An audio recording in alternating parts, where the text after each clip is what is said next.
Hey, welcome back to the Table Talk podcast. This is Kaleb. I'm here with David.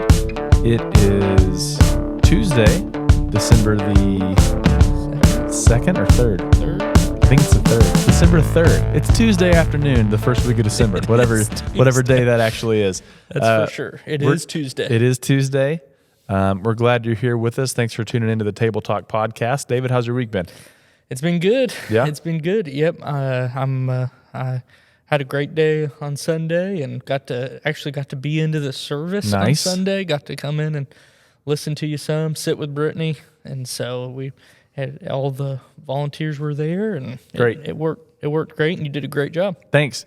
Yeah, this is a fun week, kicking off Christmas and having the stage all decorated, and just kind of getting back into the swing of things for the month. It was awesome. Yeah.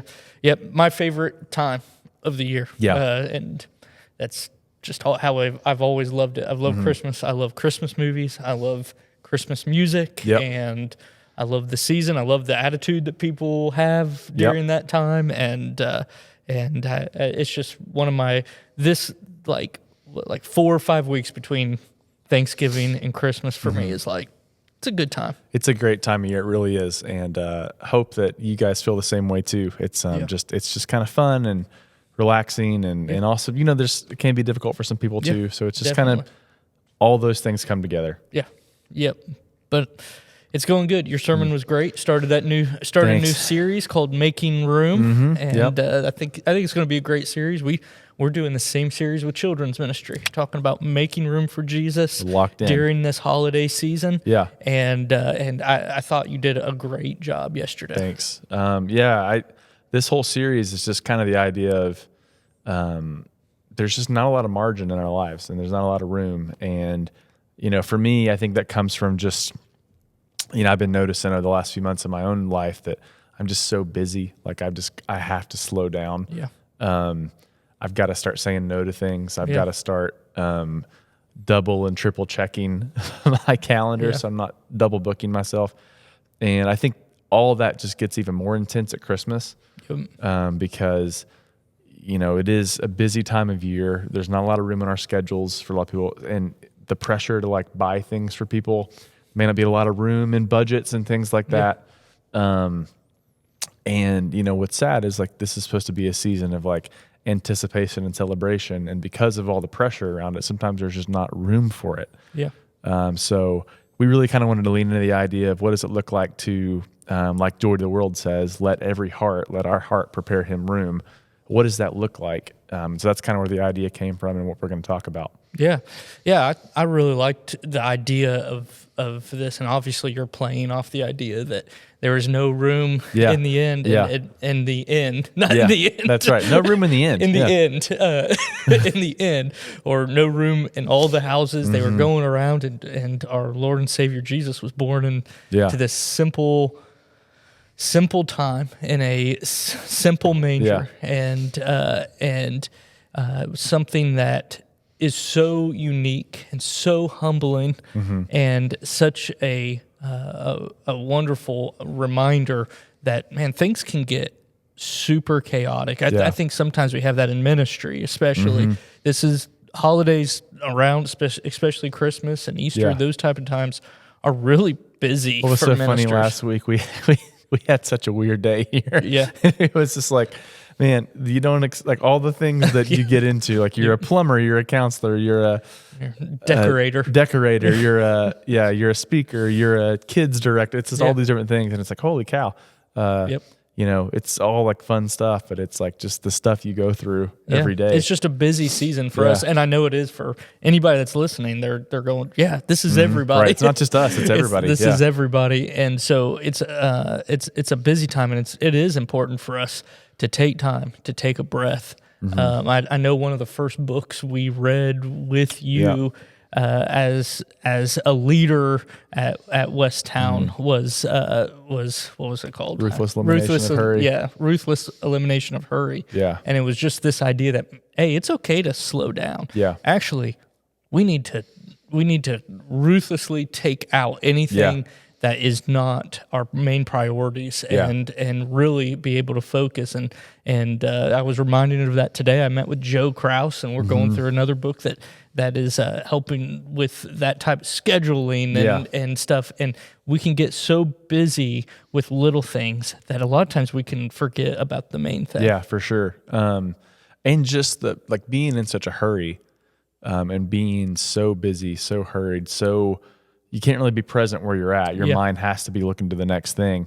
And one of the things that I meet with a spiritual director every few weeks, and one of the things that she says a lot is that it takes time for our souls to catch up with our bodies. Yeah. Meaning in the sense of like, when we're running around so fast, our heart, our souls are still processing, what's happened back here, but our body, in the sense of we've already moved on to something else, and there's just no time to catch up. Yeah. And so that's one of the reasons that Sabbath was such a valuable, and is such a valuable practice, is it allows time for your soul to catch up with your body. You've been through a tough week of work, you've had a lot of stuff going on, and that intentional rest and intentional time spent with God allows these things to kind of come back into alignment. Yeah. And because we're so busy, we're often living out of alignment, and things can't catch up to each other. Yeah, and I think sometimes it's a defense mechanism, right? To be like, man, I'm just so busy, I can't even. 100%. I can't even take care of the things I should be taking care of, or I can't sit with these emotions because I'm so busy, or I'm not even going to face these things because I'm so busy. Or maybe even sometimes, I'm sure I've done this before, I can't face God because I'm so busy. Yeah. And I think sometimes it's a defense mechanism just to, if I stay busy, then I don't have to think deep. I don't have to feel those feelings, or I don't have to come face to face with God. Yeah. And that can be a really dangerous place to live, when you allow yourself to be so busy that you're not facing God, that you're not taking care of yourselves, those emotions that you're feeling. Yeah, no, exactly. And it's a danger that we all fall into. Yeah. And it's a trap. I think busyness is a trap. Yeah. Alan talked to our staff a couple weeks ago in one of our kind of vision framing days. Was about the difference between having a busy schedule or a full schedule. And busy is chaotic and hurried and stressful. Full is it's full of things that are pouring into you or giving you life. And we can't always, if you have a job or if you have a family to take care of, or you have kids you're taking care of, you can't always ensure that your schedule is full all the time. You're going to have to do some busy things. But it was just kind of the idea of checking your priorities and checking, what am I agreeing to? Everything I say yes to is a no to something else. So by saying yes to all these busy things, what full things am I saying no to? And it was just kind of a gut check for me to be like, I probably shouldn't be doing as much. I should try to slow down some. Yeah. And again, I think this series comes at the perfect time for that. And especially Christmas, I think, is a time where we may try to use busyness or gifts or shopping or whatever to hide from some of those, deeper things going on. And we'll talk about that in a few weeks with Herod, actually, which we can talk about in a bit. But I think it's a good opportunity to remind ourselves and to try to pull us back into a right practice. Yeah, I think this is a really great. I think this is a great series for this time of year, and I think that it's as technology grows and as people have more opportunity to be busy, whether actually busy, like, oh, I'm actually getting work done, or manufactured busyness, like, oh, I just realized that I've been on my phone for an hour and a half. Yep. Like, that's manufactured busyness of like, oh, I just got on my phone for a minute. And it's like, we live in a time that you can have something going every second of every day. And to sit in quiet is not something that you have to do. And I think that's actually probably one of the most unhealthy parts of our society. Yeah, for sure. We have lost the art of just sitting with silence. And I mean, I'll tell on myself, if I'm with someone and we're not talking, sometimes I'm like, well, what's going on? Like, are we good? Is everything okay? And it's like, no, I think we've just lost the ability to just sit in the comfort of silence with people. Yeah. and with ourselves especially, and definitely with God. So yeah, this isn't just a problem at Christmas. It is a problem all the time. It just, I think, comes to light more during this time. Definitely. So what do you have coming up this upcoming week? So this coming week, Ron is preaching. We're moving from the crowded or the waiting room to the crowded room.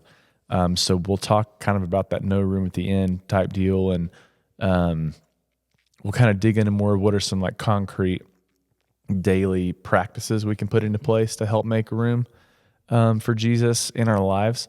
The following week, we'll move to the open room, and we'll look at God's kind of invitation to the shepherds and the wise men, and how this new king, he doesn't exist in this closed off private sanctuary. He exists in this open place where people can come to him.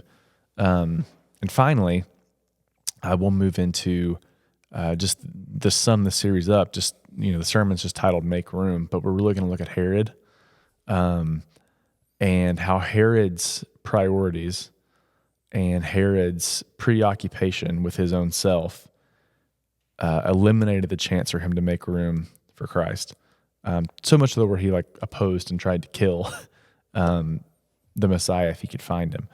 And so just looking at all these different rooms we find ourselves in, how do we make room for God here? How do we make room for others here? How has God made room for us?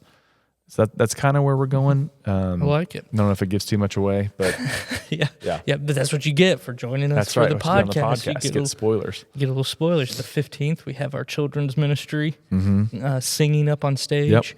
That's always incredibly cute, and you're gonna get plenty of oohs and ahs at that one. And so I'm excited about this season, Christmas Eve service. It's one of my favorites, and I'm also excited for people to kind of see how the building transforms and how the stage transforms. So if you're joining us, make sure you come and see if you can see if you can see what changes as the weeks go on. So that's really cool.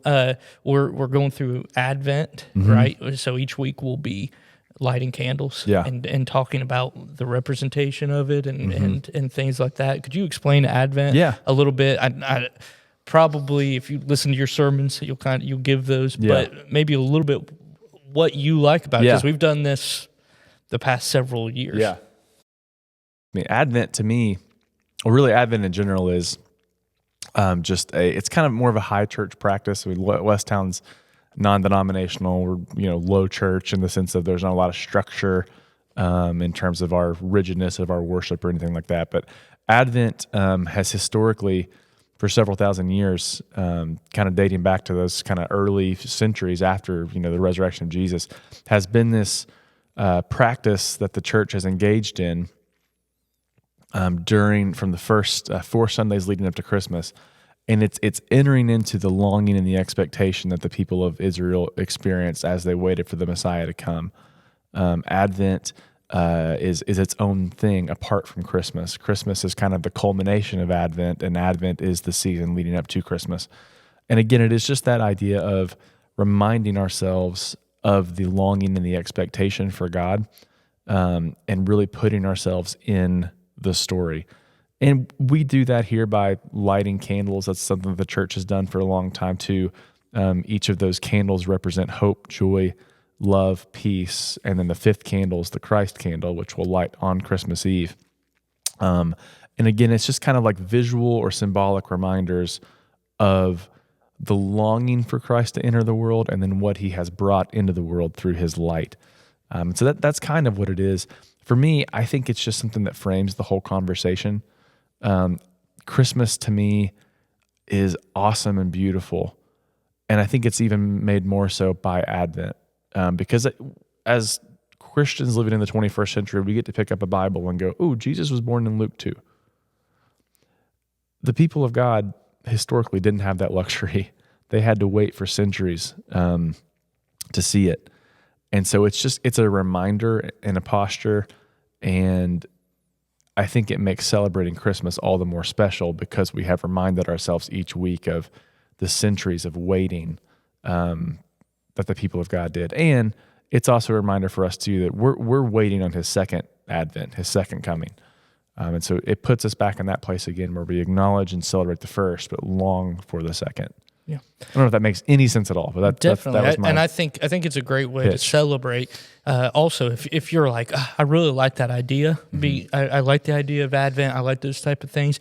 You can do that. Like if you go to Bible app, they've got Advent schedules to where like every day you have a different verse or a different prayer and stuff like that you can go into, which I know we're kind of getting into other weeks, but like these are practices like that through this season. It can help remind you of why we're doing what we're doing. It can help keep you in a healthy mindset and also help prepare to make room for Christ within this busyness of this specific season. Absolutely. And if you're interested in that too, Advent is a part of this larger thing called the liturgical calendar that, again, a lot of the Western church has practiced for centuries. We're non-denominational and a little less, less formal, so we're not, strictly adhering to that. But the liturgical calendar, if you've heard of Lent, that's a part of that too. It's just kind of setting aside different seasons of the year and entering into some practices that remind us of truth. So for instance, if Advent is preparing our hearts for Christ to come, Lent then before Easter is kind of entering into that suffering a little bit that Jesus experienced as he went to the cross. So they're very cool things. And very biblical. You see all the biblical feasts, Passover, all of these Jewish holidays that they celebrated, that Jesus celebrated. We're all very representative of events and things that happen in the Old Testament. And it's just a reminder during a season that, hey, this stuff happened and we remember this. And the further you get away from that, the more people they add things and they bring in really neat sides of it, and they can where you can it helps you remember, hey, let's make room. Yeah, for sure. Let's make room for Christ in our everyday. Yeah, and that's never anything that we would say is like a dogmatic thing like, oh, you have to do. It's just like it's just a helpful practice. And so, but it is something that we've intentionally kind of done throughout the season of Advent the last several years, just because, again, I think of the how it helps us kind of frame and make room. Yeah, I love it. I love this series, and I think you've done a great job. And it wasn't just me prepping it out, and everybody that's involved. I think it's done. It's going to be a really good one. I hope so. I'm excited to see where it goes, and I'm excited to see how God uses Ron and some of the other folks involved, and just to see how he leads us to make room for him. Sounds great.